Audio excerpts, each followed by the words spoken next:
श्रीमती नीलम सिंह राष्ट्रीय अध्यक्ष के नेतृत्व में मुख्यमंत्री जन कल्याणकारी प्रचार प्रसार अभियान के तहत चिकित्सक और योग प्रकोष्ठ की प्रदेश अध्यक्ष श्रीमती दीपा श्रीवास्तव के माध्यम से समस्त जिलों में अपनी जिला अध्यक्षों और टीम के माध्यम से 21 जून को अंतर्राष्ट्रीय योग दिवस पर यूट्यूब, फेसबुक, ट्विटर के माध्यम से और जगह जगह सोशल डिस्टेंसिंग का पालन करते हुए कैंप लगाकर विभिन्न प्रकार की स्वास्थ्य संबंधी जानकारियां, योग के माध्यम से कोरोना जैसी महामारी से बचने के उपाय और साथ ही योग और आयुर्वेद माध्यम से विभिन्न प्रकार के रोगों से निदान की जानकारी प्रदान की और पूरे देश में एक संदेश दिया।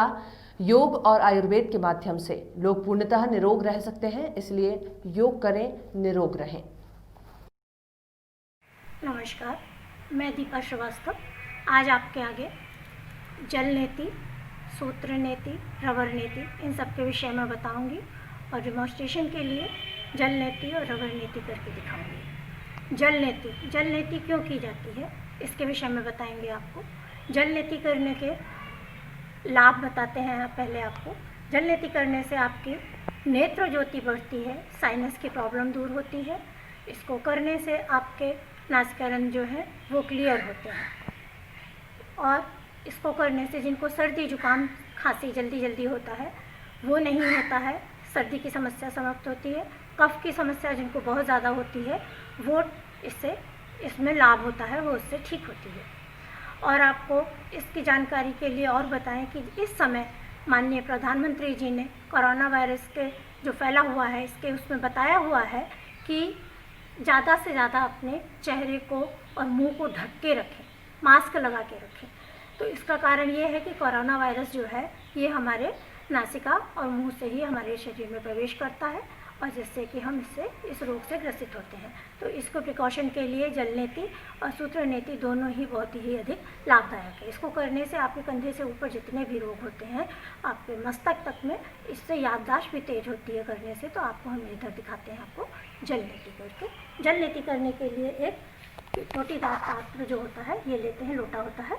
इस लोटे में इस तरह से ये लगी रहती है एक टोटी, इसको हम नासिका में लगा के और दूसरे नासिका से इससे हम लगा के करते हैं तो दूसरी नासिका से पानी निकलता है। तो इसमें विशेष सावधानी रखनी होती है कि हमको अपने मुंह को खोल के सांस को लेना होता है। इसमें हमने गर्म पानी रखा हुआ है, गर्म पानी मतलब सहता हुआ पानी होना चाहिए। इसको हम चेक भी कर लेते हैं कि हमारे ये गर्म ज़्यादा ना हो। और इसमें हम मिलाते हैं नमक, सेंधा नमक मिलाते हैं जिससे कि हमारे कफ को निकालने में जो सहायक होता है। हमने इसमें सेंधा नमक मिलाया हुआ है। अब हमें विशेष ध्यान रखना होता है जो हमारा स्वर चल रहा है हम उसी स्वर पे ही इस टोटीदार लोटे की इस टोटी को लगाएंगे। जैसे कि मेरा दाहिना स्वर चल रहा है तो मैं दाहिनी ओर इसको लगाऊंगी और मुंह से सांस लेते हुए गर्दन हम नीचे की ओर इस तरह से लटकाएंगे और सांस को मुंह से लेंगे तो दूसरी नासिका से निकलेगा। जिस तरह से करेंगे उसमें लास्ट में जब हम निकाल लेंगे तो हम आपको बता दें सांस को साफ करने के लिए जैसे हम कपालभाति क्रिया करते हैं उस तरह से नासिका से हम सांस झटके से बाहर छोड़ते हुए निकालेंगे। ये किसी भी आप जब भी करना चाहें तो इसको किसी प्रशिक्षित व्यक्ति या शिक्षक के सानिध्य में ही करेंगे। इसको अलग से करने की कोशिश ना करें। क्योंकि इसको अगर आपने मुंह बंद किया और सही तरीके से नहीं किया तो ये जल जो है आपके मस्तक की ओर जाने का डर रहता है। तो शुरू करते हैं, देखेंगे आप।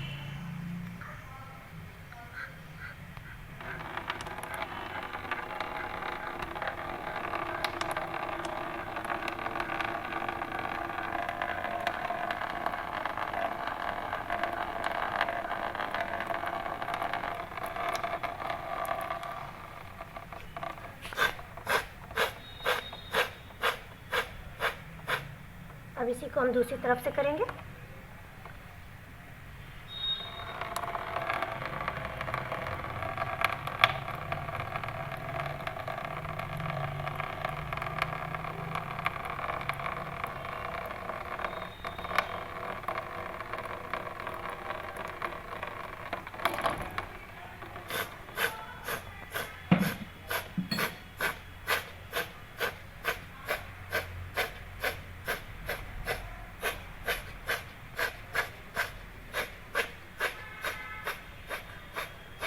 नमस्कार, मैं दीपा श्रीवास्तव। शोधन क्रियाओं में षट क्रियाएं जो की जाती हैं धौती, बस्ती, नेति, नौली, त्राटक और कपाल उसके अंतर्गत आने वाली नेति क्रिया, जल नेति, सूत्र नेति, दुग्ध नेति, रवर नेति इत्यादि जो होती हैं, उसमें आज मैं आपको रवर नेति करके दिखाऊंगी। इसको करने से जिनको सर्दी जुकाम खांसी होता है, जिनको कफ की समस्या बहुत ज़्यादा हो जाती है, साइनस की प्रॉब्लम है, उन सब में ये लाभ मिलता है। इसको करने से आपकी नेत्र ज्योति बढ़ती है, आपका मस्तक तेज होता है और बहरापन जिनको हो जाता है वो भी दूर होता है। गले से संबंधित कोई भी दिक्कत होती है वो दूर होती है। ये मैंने इसको गर्म पानी में साफ़ करा हुआ है।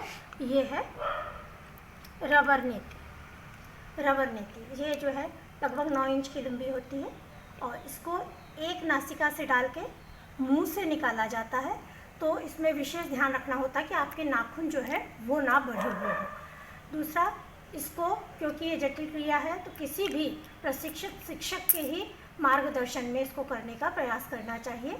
अपने आप से इसको नहीं कोशिश करनी चाहिए करने की, जब तक आपको इसके विषय में पूरी तरह से ज्ञान ना हो।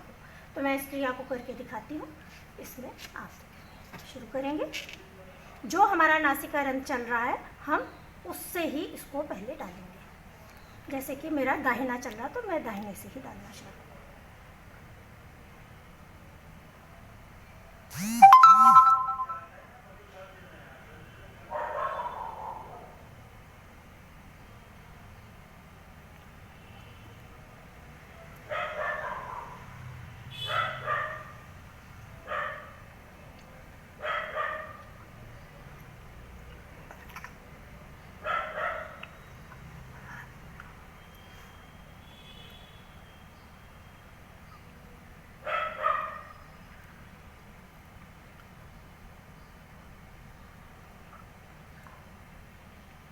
धीरे से वापस